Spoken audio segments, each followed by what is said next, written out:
صلی اللہ علیہ وآلہ وسلم۔ السلام علیکم ورحمۃ اللہ وبرکاتہ۔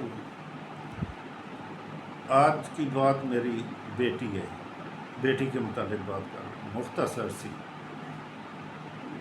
بیٹی ایک رحمت ہے، بیٹی گھر کی خوبصورتی ہے۔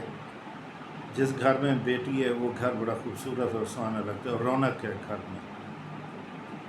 اور بیٹی جو ہے نا، صبر کا پہاڑ ہے، کیونکہ جب وہ اپنے ماں باپ کے گھر ہوتی ہے،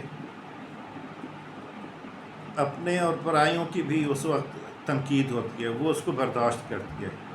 جب بیاہ دی جاتی ہے یعنی بہو بن جاتی ہے، پھر بھی تنقید والے کم نہیں ہوتے، وہ برداشت کرتی ہے، صبر کر کے برداشت کرتی ہے۔ میں اس لیے کہتا ہوں کہ بیٹی صبر کا پہاڑ ہوتی ہے۔ خدا حافظ۔ السلام علیکم ورحمۃ اللہ وبرکاتہ۔ صلی اللہ علیہ وآلہ وسلم۔